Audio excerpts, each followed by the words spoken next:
Agent down. Mission compromised, CIA Station Chief Marcus Kane announced over the encrypted radio as he watched enemy forces surround the compound where Agent Riley Carter had been operating undercover for 6 months. Terminate all contact with the asset.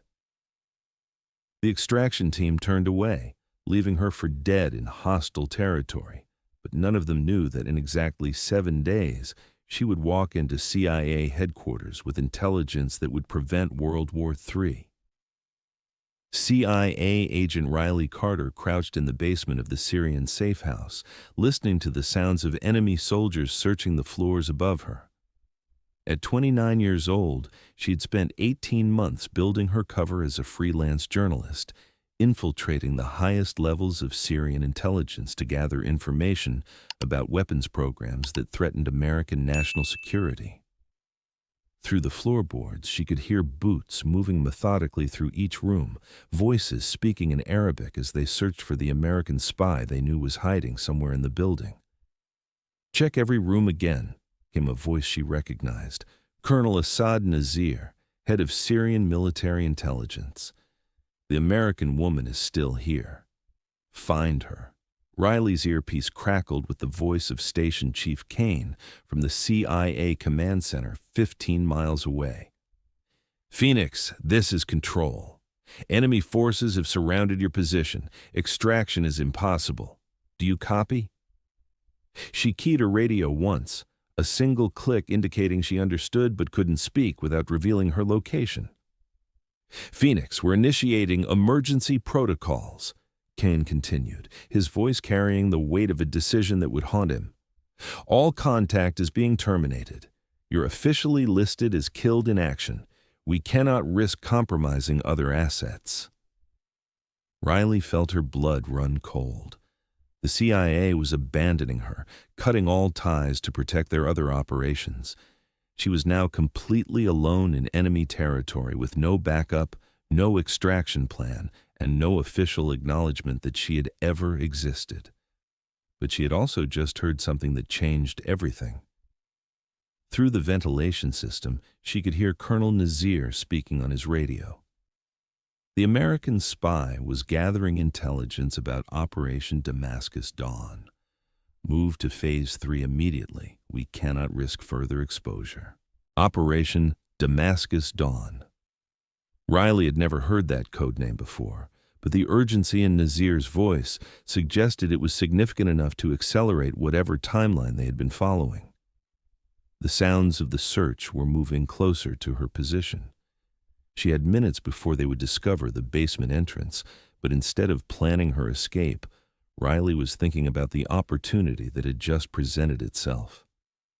The CIA believed she was dead. The Syrians believed they were hunting a cornered spy. But what if she could use both assumptions to her advantage? The basement door splintered open as Syrian soldiers burst in with automatic weapons raised. Riley had hidden herself behind a false wall she had prepared months earlier for exactly this situation, but she could hear them searching every corner of the small space. "She's not here, Colonel," one of the soldiers reported over his radio. "Impossible," Nazir's voice crackled back. "The building is surrounded. Search again." For 20 minutes, Syrian forces combed through every inch of the safe house before finally concluding that their target had somehow escaped. As the soldiers departed, Riley remained hidden in her concealment, listening to their radio chatter and learning crucial details about their search procedures.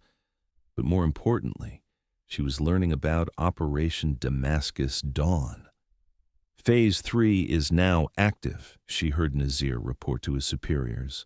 "All assets are being repositioned for the American targets. Timeline is moved up to 7 days. American targets, 7 days. Riley realized she had stumbled onto intelligence that could be catastrophic if she couldn't find a way to get it back to CIA headquarters. But first, she had to survive. That night, after the area had been cleared of Syrian forces, Riley emerged from her hiding place and began the most dangerous mission of her career. The CIA had abandoned her, but the intelligence she needed to gather could prevent an attack on American soil. She activated a backup communication device that the CIA didn't know she possessed, a satellite phone with encrypted capabilities that she had acquired through black market channels as insurance against exactly this situation. But instead of calling for extraction, she used it to access Syrian government networks that she had been mapping during her 18-month infiltration. Over the next 7 days, Riley Carter would transform from abandoned CIA asset to ghost operative, gathering intelligence that no official CIA operation could have accessed. Day 1. Using her knowledge of Syrian intelligence protocols, Riley infiltrated a communications facility that she had identified months earlier, but hadn't been able to penetrate while maintaining her journalist cover. Now, officially dead and with nothing left to lose, she gained access to classified communication networks that revealed the full scope of Operation Damascus Dawn. What she discovered made her blood run cold. The Syrians weren't working alone. They were coordinating with terrorist cells in 3 different countries to launch simultaneous attacks on American cities: New York, Washington, D.C., and Los Angeles. The attacks were scheduled for exactly 1 week from that day. The intercepted communications revealed that the operation involved over 300 operatives across multiple continents, with funding traced to state sponsors in 4 different countries. The complexity and scale of the planned attacks exceeded anything American intelligence had previously encountered. Day 2. Riley accessed financial records that showed massive money transfers from Syrian government accounts to bank accounts linked to known terrorist organizations. The funding pattern revealed not just the scope of the planned attacks, but their specific targets: the subway system in New York, government buildings in Washington, and the port facilities in Los Angeles.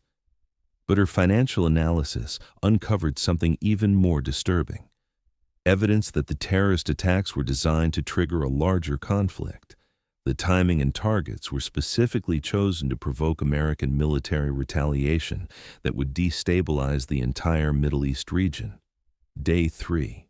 Using forged credentials that she'd prepared as part of her original cover operation, Riley gained access to a Syrian military facility where she discovered detailed architectural plans of American infrastructure targets. The plans were annotated with attack vectors, timing sequences, and casualty estimates that suggested the Syrians had been planning these attacks for over 2 years. The architectural intelligence revealed that the terrorists had inside information about American security protocols, suggesting that the operation included compromised individuals within American infrastructure management. Riley photographed evidence of security vulnerabilities that could only have been provided by someone with high-level access to American facilities. Day 4. Riley infiltrated a meeting between Colonel Nazir and representatives from 3 terrorist organizations. Using recording equipment that she had concealed on her person, she captured detailed conversations about the attack timeline, weapon specifications, and coordination protocols that would allow American authorities to identify and neutralize every terrorist cell involved in the operation. The recorded conversations revealed that the terrorist groups were being provided with advanced military-grade equipment, including encrypted communication devices, night vision systems, and explosive materials that suggested direct military support from hostile nation-states. Day 5. Working from intelligence she had gathered in previous days, Riley tracked down and photographed a weapons cache that contained explosives, chemical agents, and sophisticated detonation devices that were being prepared for shipment to terrorist cells in the United States. She documented serial numbers, chemical signatures, and transportation routes that would allow American authorities to intercept the weapons before they could reach their intended targets. The weapons analysis revealed that some of the explosive materials had been manufactured in facilities that were supposed to be under international oversight, suggesting that weapons trafficking networks were operating with the cooperation of corrupt officials in multiple countries. Day 6. Riley accessed the personal communications of Colonel Nazir and discovered that the Syrian government was planning to provide the terrorist organizations with advanced surface-to-air missiles that could target American commercial aircraft. The missiles were scheduled to be delivered within 24 hours of the planned attacks, creating a window of opportunity for American authorities to prevent their distribution. More disturbing was the discovery that the missile systems were equipped with guidance technology that could distinguish between military and civilian aircraft, indicating that the attacks were specifically designed to target American civilian populations rather than military assets. Day 7. With all the intelligence she needed to prevent the attacks, Riley faced the most dangerous challenge of her entire operation: getting the information back to the United States before it was too late. She had compiled evidence of the most sophisticated terrorist plot in modern history, but she was stranded in hostile territory with no official CIA support and no extraction plan.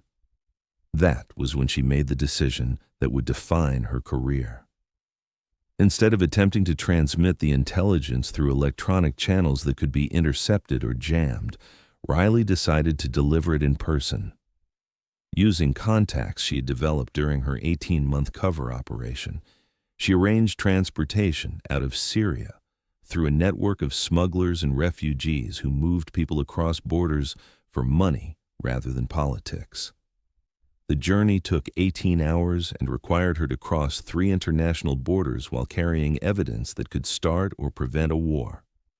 She traveled hidden in shipping containers, refugee convoys, and commercial vehicles, never staying in one location long enough to be detected by Syrian authorities who were still searching for the American spy they believed had escaped. But Riley wasn't just escaping. She was completing the most successful intelligence operation in CIA history. During her extraction journey, Riley used her satellite phone to send encrypted messages to emergency contacts she had established outside official CIA channels.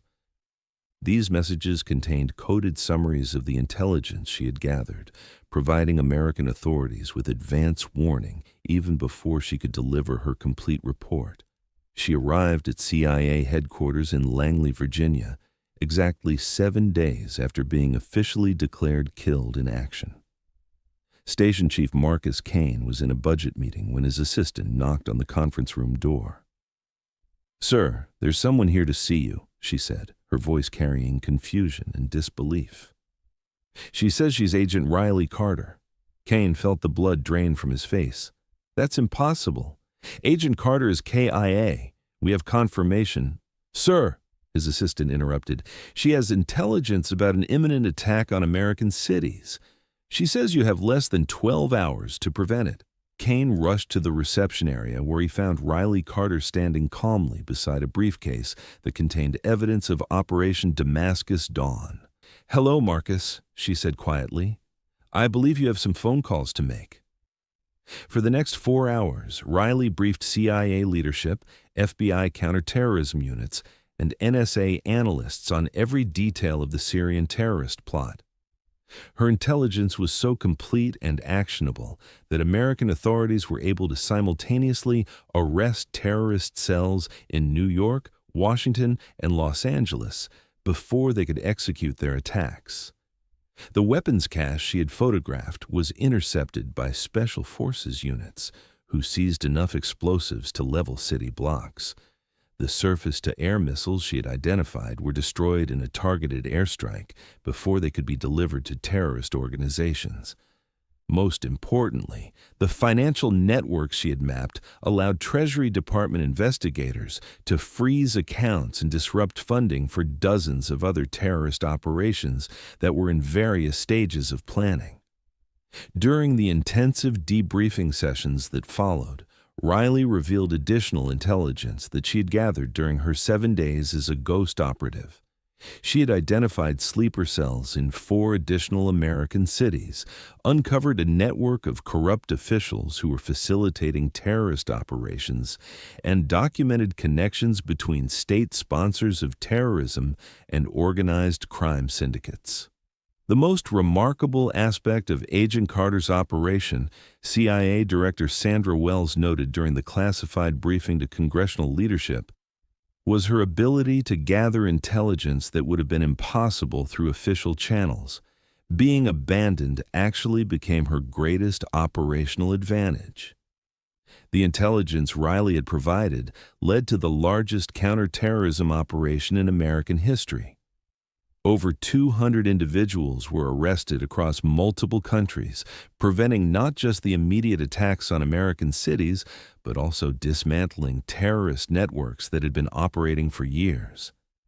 International partners provided additional support based on Riley's intelligence. British intelligence services arrested arms dealers in London, French authorities seized terrorist funding accounts in Paris, and German special forces raided training facilities that had been identified through Riley's documentation. The Congressional Intelligence Committee conducted a classified review of the operation and concluded that Riley's intelligence had prevented attacks that could have killed over 10,000 American civilians and triggered a global conflict that would have lasted for years. Agent Carter's operation represents the most successful solo intelligence mission in CIA history, the committee's classified report stated. Her ability to continue gathering crucial intelligence after being abandoned by her handlers demonstrates both exceptional professional competence and extraordinary personal courage. Agent Carter, CIA Director Sandra Wells said during the final debriefing, "Your operation has prevented what could have been the most devastating terrorist attack in American history." Riley nodded calmly. "Ma'am, I was just doing my job." "Your job ended when we declared you KIA," Director Wells replied. "What you accomplished over the past 7 days was extraordinary." Station Chief Kane stepped forward with obvious admiration and regret. "Riley, I need to apologize. We abandoned you when you made the right decision based on the information you had," Riley interrupted. "But sometimes being abandoned is exactly the position an intelligence officer needs to gather the most important intelligence." Director Wells leaned forward with professional curiosity. "Agent Carter, how did you manage to infiltrate so many classified Syrian facilities in such a short period of time?" "When you're officially dead, people stop looking for you," Riley explained. "The Syrians believed they had missed their chance to capture me. My CIA handlers believed I was eliminated. That gave me operational freedom that no official CIA asset could have achieved." The debriefing revealed that Riley had accomplished more in 7 days of unsupported operations than most CIA assets achieved in years of official missions. Her intelligence had not only prevented immediate terrorist attacks, but it also exposed a network of state-sponsored terrorism that would keep American intelligence agencies busy for years. "Agent Carter," Director Wells concluded, "you've completed one of the most successful intelligence operations in CIA history. What assignment would you like next?" Riley considered the question carefully. "Ma'am, I'd like to continue working in situations where conventional intelligence gathering isn't possible. There are a lot of places in the world where being officially dead might be an advantage." The psychological evaluation that followed Riley's return revealed the extraordinary mental resilience required for her operation. Dr. Elizabeth Morgan, the CIA's chief psychologist, noted that Riley had not only maintained operational effectiveness while completely cut off from support, but had actually improved her performance under extreme stress. "Most operatives would have focused on survival and extraction," Dr. Morgan observed in her classified report. Agent Carter used her abandonment as motivation to complete an even more ambitious mission than her original assignment. This represents a level of dedication and professional competence that is exceptionally rare. 6 months later, Agent Riley Carter was assigned to a new Special Operations Unit that officially didn't exist. Her mission parameters included operations in hostile territory where CIA assets had no official cover, no government acknowledgement, and no extraction guarantees. She became a ghost operative, working in the shadows to gather intelligence that kept America safe from threats that could never be publicly acknowledged. Her new unit, designated Phoenix Operations, was comprised entirely of intelligence officers who had been officially declared killed in action, but had continued operating without support. They specialized in missions that required complete deniability and absolute operational independence. Station Chief Marcus Kane kept a photo on his desk from the day Riley returned from Syria. A surveillance image of her walking calmly into CIA headquarters, carrying the briefcase that contained evidence of Operation Damascus Dawn. Underneath the photo, in his own handwriting, were the words that had become legend in the intelligence community. Sometimes being left for dead is exactly where you need to be. The intelligence officer they had abandoned had returned with information that prevented World War III and redefined what was possible in special operations. Her response to being left for dead hadn't been desperation or despair. It had been the most successful intelligence operation in modern CIA history. Sometimes the most important missions are the ones that officially never happened. Sometimes the greatest victories are achieved by operatives who don't officially exist. And sometimes being abandoned by your own government is exactly the cover you need to save your country from its enemies. Agent Riley Carter had proven all of these truths during 7 days that changed the course of American national security. The ghost operative continued working in missions that never appeared in official CIA records, protecting Americans who would never know her name, preventing attacks that would never make headlines. But her legend lived on in the intelligence community, the agent who was left for dead and returned with intelligence that saved millions of lives. Riley's story became mandatory study material at CIA training facilities, teaching new operatives that sometimes the greatest successes come from the most desperate situations.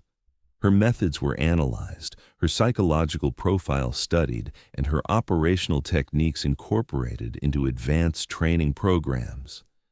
Sometimes the most powerful response to abandonment is proving that you are never truly alone, because the mission itself was bigger than any individual support system. Riley Carter had embodied that principle and transformed from abandoned asset to national hero in exactly 7 days. Her story became a reminder that the most dangerous operatives are often the ones who have nothing left to lose and everything to fight for.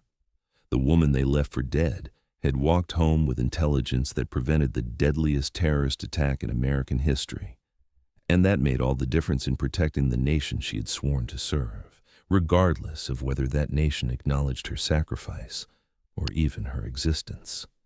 Her legacy continued through the Phoenix Operations Unit, where other dead agents carried on missions that officially never happened, protecting America from threats that could never be publicly revealed. Thanks for watching. If you like this video, you can subscribe to see more incredible stories like this one.